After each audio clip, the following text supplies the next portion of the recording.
good morning. It's October 28 and it's Sunday. Happy Sunday guys. Lagi ako nagkakamali, dito pala ako titingin daw sa lens.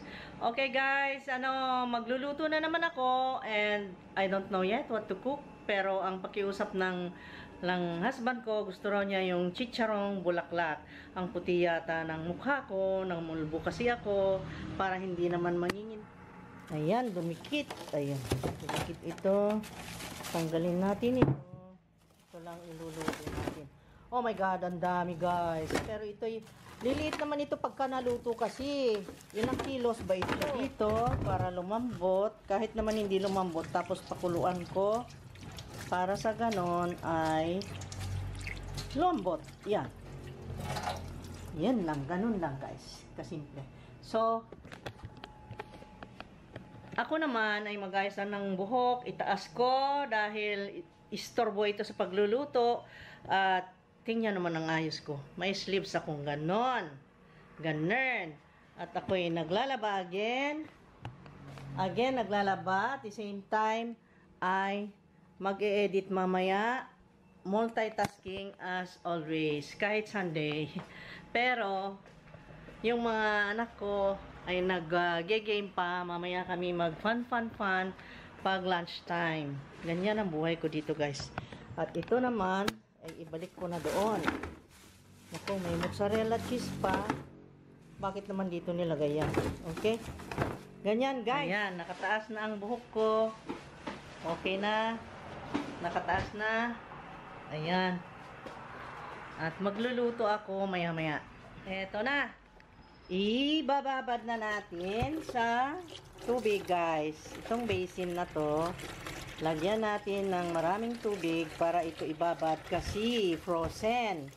I need to let this soften kasi, you know. Ayan, pakita ko naman ang mukha ko.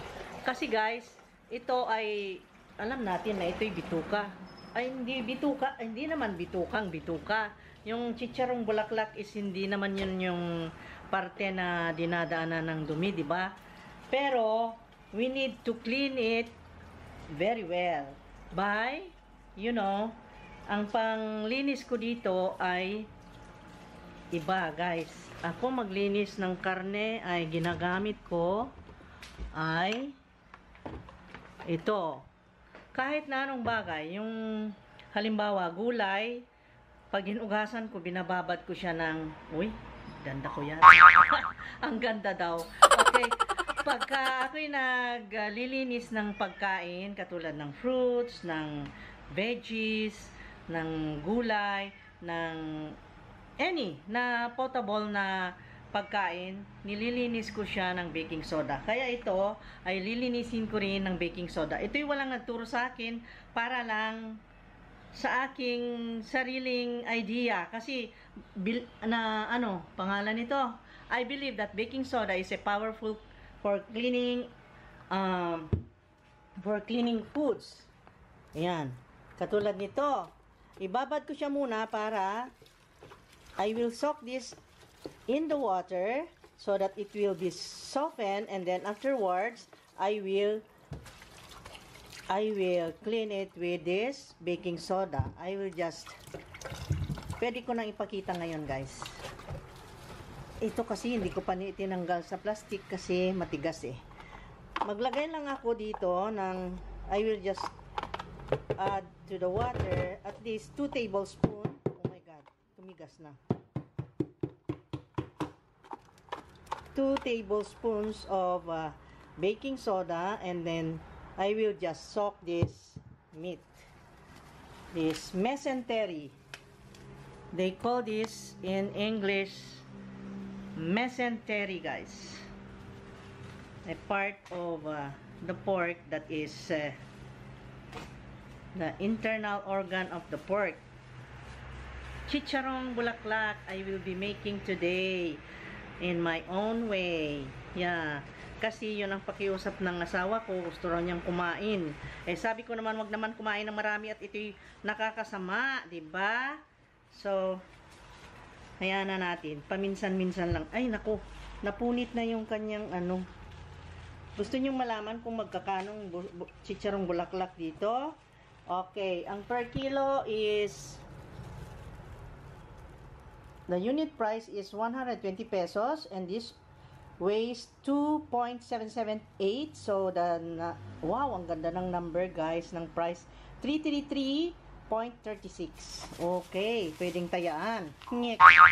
Pati ba naman sa pagluluto may tatayaan. Okay guys, I will just soak this up here. I will let it submerge in a water with baking soda. Ihalo-halo natin. Dagdagan pa ng tubig para siya lumubog.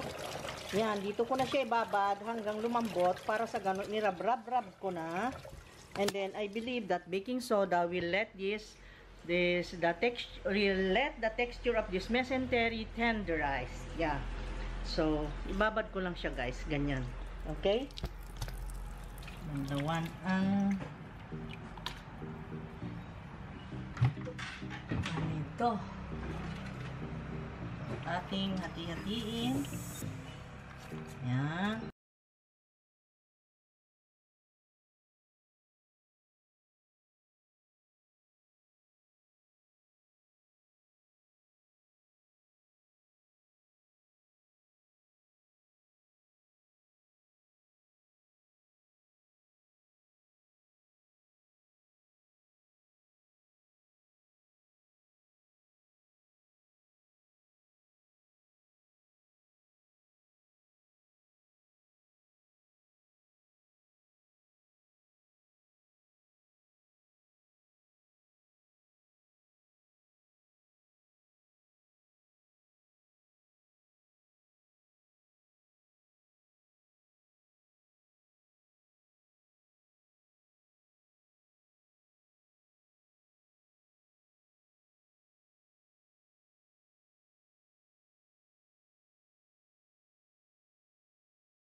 Hayaan lang muna natin kumulo ng gusto. Yan ang inihaw ni ulo na. After maybe 45 minutes. Hello. Say hi. Ito na yung master ng kitchen. Ayan. Ayan, malambot na siya guys, kaya inahon na namin after 45 minutes of boiling. Ayan. Daming taba. Mataba-taba, pero sisihin natin yan. Pag nasisiyan, maalis yung mga parts niyan. Kukunti na lang mabili. Kaya, kukunti na. Mag-shrink na siya at magiging crispy na siya mamaya. Yes. Okay, iluto na natin. Kuha ng kawali, lagay ko. Iporno na natin. Sa oven na? Okay, porno. Saan na yung square? Baka naman akala nyo porno ha. F-O-R-N-O. Forno. Meaning, that is an Italian word for oven. Kaya, baka masamain nyo. No. That is forno. It's telling me.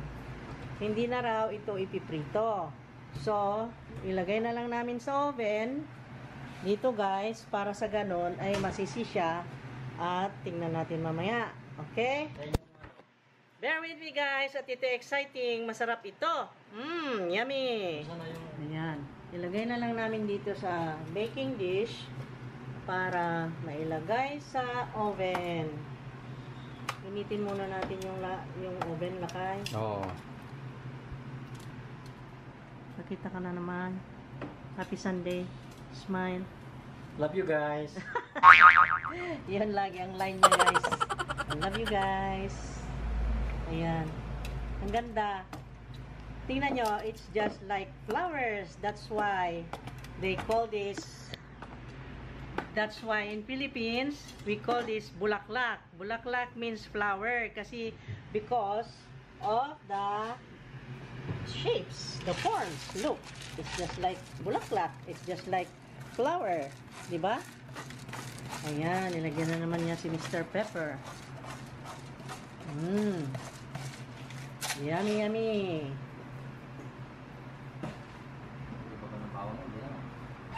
Eto guys, sorry, hindi ko na malaya na ilagay na niya dito sa loob ng oven. Ayun, umaapoy-apoy oh. Yan. Ginawa niya is just like broiling the chicharong bulaklak. Ano yan? Binabaliktad mo na?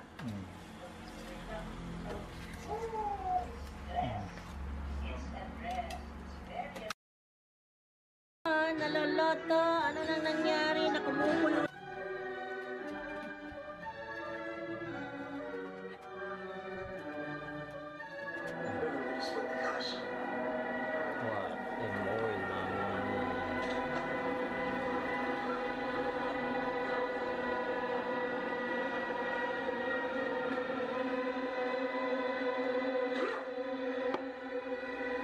Dami nakuha ang mantika.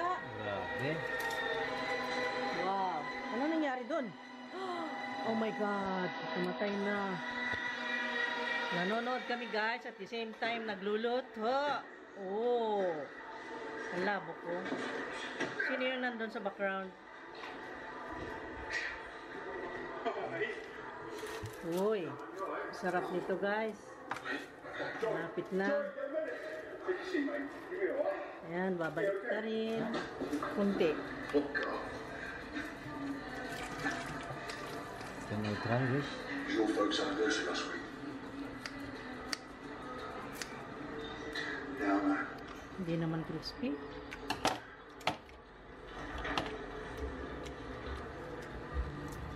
knew you were running on time, Jake.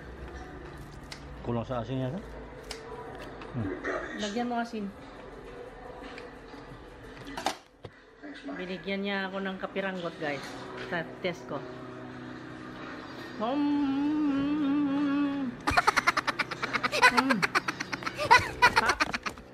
Sarap. Wala pang sausawan yan guys ha. Yan yung konting salt. Roger that. Kasi matabang. We're on our way. And then balik pa. Sarap. I love it. Around with the lads. Balik pa ulit.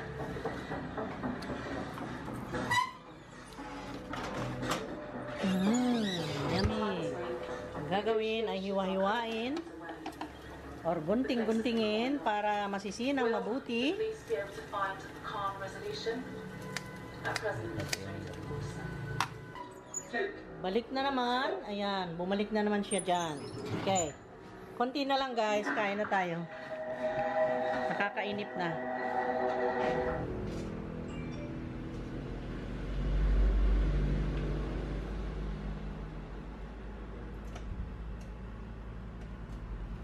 Yan, ang tartar sauce. May kalamansi, garlic, tomato, and onions. Then, kalamansi. Ang daming kalamansi, guys. Ang sarap niyan. Chili. Green chili. Okay na to? Yes. That is ready now. Yeah.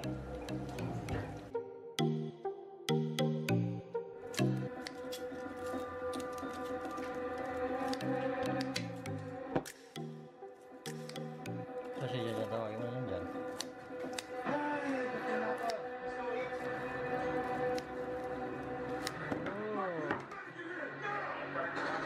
Ayan na guys, kumakain na sila.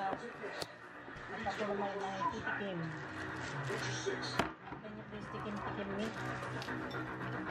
Pwedeng kumuha ng matikman. Ayan.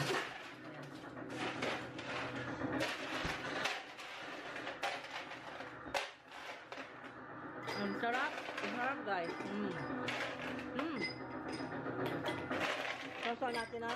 Ang sausawan no. Sarap talaga.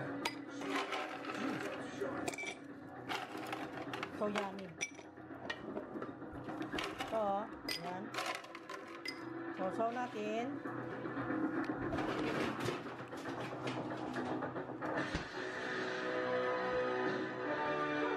Sarap. Okay. Nakita niyo na kung paano gawin guys. So, let me say bye-bye guys. Bye-bye. And thank you for watching. See you again next time. At magluto rin kayo ng ganyan para sa ganun matikman nyo. Madali lang lutuin. Okay, bye-bye. Ano ba yan? Ang kalat pa ng lips ko. Thank you and see you again next time. Take care. God bless.